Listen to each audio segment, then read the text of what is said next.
Hi, everybody. Welcome to another classroom adventure of teaching and learning from home. So, today we are going to take a look at exploration. So, exploration is really the point in time where the world stops thinking like European and Africa and Russia and all that stuff and starts thinking of itself more in global terms. This is also going on at the exact same time period as the Renaissance and Reformation is going on. They're all happening relatively close together within one another. So Christopher Columbus sailed the ocean blue in 1492. Well, the Renaissance started roughly 1450. So all of this is happening at the same exact time. We just have to piecemeal it together from here on out because we can only talk about one thing at a time and not all of them. So the exploration movement actually really starts with a bunch of wealthy people who just began to trade. A lot of these wealthy Europeans were fascinated by the Far East. It's the reason why we have Marco Polo, right? Marco Polo, right? That game that you play in the pool. It's a lot of that comes from that nobody actually knew where Marco Polo was gonna end up. So most countries had settled down. We remember that the Middle Ages, you had all of these lesser nobility people who were kind of in charge of keeping the people of a kingdom, safe. Like the king was no longer the one doing that. So once the kings really consolidated power, that's when these countries could settle and focus on bettering their country. So, most of these countries began to invest in new ways of exploration. So, one of the biggest ones would actually be Henry the Navigator. And it's because of him we start to see a lot of these new inventions like the astrolabe, the compass, deep draft ships, and caravel ships. So, we saw improvements in navigation. We saw ships that were larger that could carry more cargo. And then we also saw ships that were lighter and faster, which meant they could get to India in the Far East faster and faster. The three main goals of Europe are the three G's: gold, glory, and God. Well, here it's God, glory, and gold. I've always learned it as gold, glory, and God. And we will dive deeper into those in just a second. So, I talked about Prince Henry the Navigator for just a second. Let me expand on who Henry the Navigator is. Henry the Navigator is technically the Prince of Portugal. Not just any prince, the crown prince of Portugal. He himself financed many expeditions down the west coast of Africa to see if you could round the Cape of Good Hope. Or what's Cape Town now in South Africa. He was actually the one that would eventually discover gold and start trading slaves. Not everybody can be the good guy. So, in 1488, he commissioned Bartholomew Diaz to round the tip of Africa, and it didn't necessarily work. In 1498, Vasco da Gama was actually the first one who rounded the Cape and made it to India. And he did it in kind of an interesting way. So, if we look at the shape of Africa, right? Bartholomew was actually hugging the coast of Africa. And what Da Gama did was he sailed away from the coast of Africa and then cut back. Because if you stick to the coast, that means you're hitting wind and changing tide.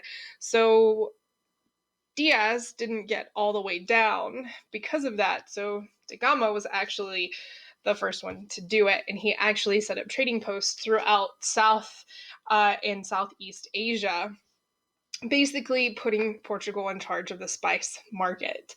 So they cornered the market on spice.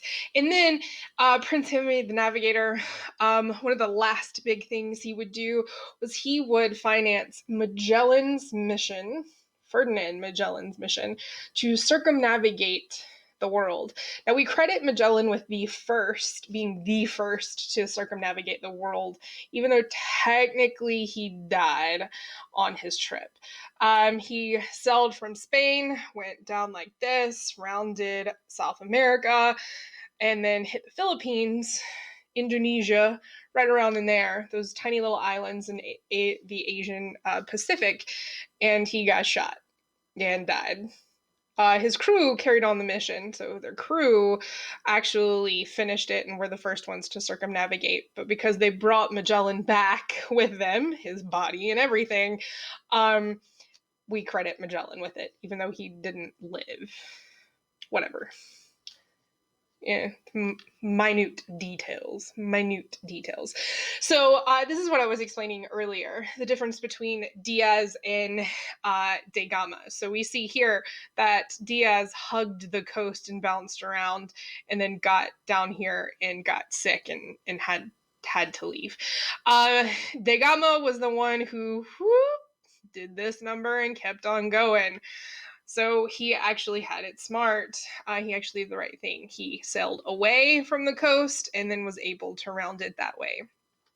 And actually, he took the shorter route because hugging the coast of Africa made it go really, really long.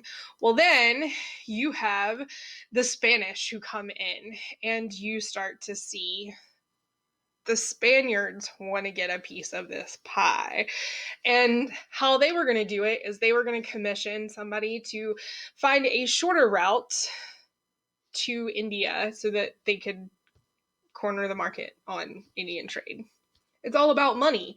It's all about the money. So Christopher Columbus actually took his idea to Isabel and Ferdinand, the king and queen of Spain, or queen and king of Spain, and said, hey, I know I'm Italian, but I can do this. And they thought he wasn't that crazy.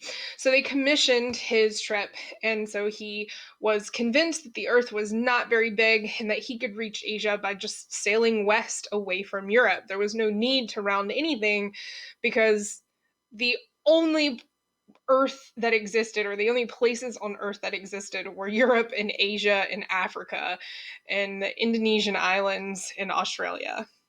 Well, they didn't even know about Australia just yet, so not even Australia. So they thought that they could sail headed west and they would end up in India. Well, not quite. He actually reached Cuba, or Hispaniola, in 1492. Now, here's a fun fact about Christopher Columbus. He never thought he didn't find India. That's the reason why we call Native Americans Indians, is because that's what he referred to them as. Because he wholeheartedly believed that he found India. This joker, even on his deathbed, thought that he had found India. Nobody could convince this man otherwise. That's one of the reasons why we are known as the Americas and not the Columbuses.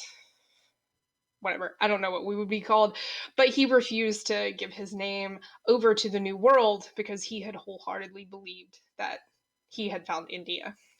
So thank you for not making us be called Columbia Land, or whatever they would have called it. So Spain and Portugal were the first main explorers. And because they dominated the New World after Christopher Columbus came along, they had to come up with an agreement on who got what. So what you're seeing here is how they came up with who dominated what areas. And they actually had to go to the Pope to get this finalized. And they came up with what's called the Treaty of Tordesillas. And this was just a line of demarcation, meaning anything west of this line was controlled by Spain and anything east was controlled by Portugal. So you notice that there's not a whole lot that Portugal is controlling because they didn't know what was past this just yet. For a very long time, Spain just controlled the coastline and the Portuguese only controlled this. All of the interior of South America was left undiscovered. And up until about the 19th century, much of the interior of Argentina was left undiscovered. Who knew, right? Who knew? So then you have a whole bunch of other explorers coming along. You have Cabot, who explored the coast of Canada for England. You had Drake, who explored the Pacific Northwest. And then you have Hudson. You have New England, right? Hudson, the Hudson River, the Hudson Bay, so on and so forth. Then you also have Amerigo Vespucci, who is an Italian explorer. He was a cartographer, a map maker, and he had a whole bunch of journals of the New World. He also gave his name to the New World. So we are referred to the Americas because of Amerigo Vespucci. And he basically just won out a contest. That was it. So the French began to explore as well the St. Lawrence Seaway. Let me move myself here. If you see, France is in blue, right?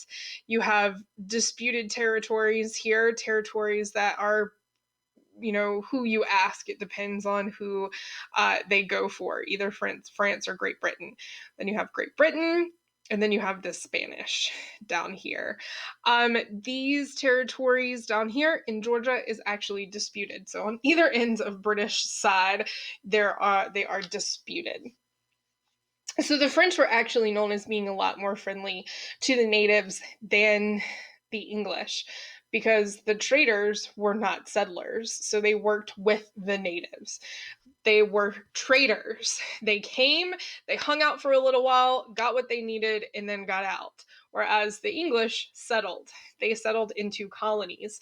You had the lost colony at Roanoke in 1584. You had Jamestown in 1607, and then you had Plymouth in 1620.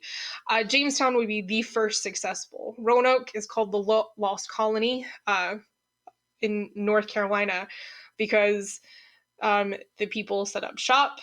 Then they had to return to England for more supplies, and when they came back, everybody had disappeared. So in Plymouth is where you start to see the distrust of the natives coming from the English, because they wanted to expand, and they were having little spats and little wars with the natives, and then in turn with the French, who worked with the natives. So it just became a perfect storm of what's going to happen next. And then you have okay, and then you have what's called the Columbian Exchange. Let me go back for a second. All right, so the Columbian Exchange just refers to the exchange of plants, animals, diseases, human population, it's a laundry list of things. It's basically the exchange of stuff from the old world to the new world. So what you're seeing here is all of the items that were traded that Europe and Africa brought into the new world, and what the new world gave to Africa and Asia and Europe. What I have to point out here is, if all of you like pizza, Italy never would have gotten the tomato. That's right. Italy never would have gotten the tomato. The New World never would have had grapes, never would have had honeybees, never would have had coffee. The stuff that I carry around with me and say, this is the liquid that prevents me from hurting anybody. Yeah, that. We never would have had coffee.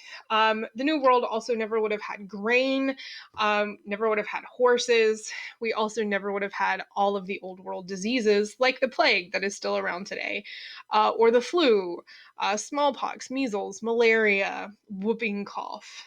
It's a laundry list of stuff that never would have been around. So again, the Columbian Exchange is just the global transfer of plants, animals, and diseases after Columbus came to the Americas. So it was known as the Columbian Exchange because Columbus opened the door to all of this. So staples of diets also changed. Europeans now introduced potatoes and tomatoes and a lot of other things. My ancestors probably never would have survived if they didn't have the potato. Arguably, they could have not survived because of the potato famine, but tomato, tomato. You also saw the emergence of a new economic system called mercantilism. This is a nation's strength is dependent upon its wealth. And the wealth of that time was dictated by how much territory you controlled, because the territory meant that you controlled the goods. So if you established colonies to control the area, that meant that you had access to raw materials, precious metals. You opened up new markets for the finished product, which also meant that you had the introduction of what's called capitalism. That meant that people could make a profit that could lead to great wealth. This is where we have the whole idea that coming to the Americas or coming to the United States meant that you could change your station in life. You could come here like poor sailor and then travel back to Europe with this great wealth, or you could stay here and claim your great wealth. The unfortunate thing about exploration is it was not a cheap endeavor. Um, a lot of people, when these expeditions first started, lost all of their wealth, like all of it, because it cost an arm and a leg to fund, because you have to pay people who are going on these voyages and not seeing their families for 6 months to a year. You have to have food for 6 months to a year. You have to have all these supplies in hopes of having a return on your investment, that you do get there and you have access to raw materials and precious metals and you find gold and you establish new markets. So what ended up happening is you had the creation of joint stock companies. So that meant that several investors put in so much money so that it could support the creation of a colony and it could support the expedition. So that meant that instead of me having to put in $5 million to pay for this expedition and to have this colony set up, then that meant that I could find 4 other people and they pitch in $1 million. Or I could find, 16 other people and we could only lose out on $500,000, right? So, or 250,000. Not good at math, right? Sue me. So it basically spread around the burden of all of this. And that also meant that if you paid into this just a little bit of money, if the expedition didn't go right, oh well, I lost that much money. But that also meant that you were taking a risk that if the expedition did work out, you could share a lot of money between everybody. So your $250,000 investment could all of a sudden become 5 million, depending on what you find and what areas you set up shop in. So it made sense to create these joint stock companies. So two of them in particular that are the most well known are the Virginia Company and the British East India Company. If you've seen Pirates of the Caribbean, you have heard of the British East India Company. I'm pretty sure that's what the first movie is about. Jack Sparrow versus the British East India Company. Or the second one. I'll remember. There are way too many of them. The Virginia Charters is actually how the state of Virginia got their name. So these companies were given charters to establish colonies by the king, and these charter companies would control the tracts of land. And thus, the king would be able to extend his dominion over into the New World. So the reason why Jamestown in Virginia is called Jamestown is because it was named after King James. I'm telling you guys, the way they name things is ridiculous. Like, Charlotte is called the Queen City because Charlotte was the Queen's name at the time of Charlotte's establishment. Raleigh is actually named after Sir Walter Raleigh, who unfortunately lost his head. But that's neither here nor there. All right, so let's move right along. So, with the Columbian Exchange, you have this thing emerged, but I'm not going to go into it just yet. I'm actually going to stop right here because I don't want to go over the triangular trade today. We're going to go over that Wednesday when we finish up the Age of Exploration. So, as always, I hope you guys stay safe, make smart decisions, and I miss you all. Have a great day.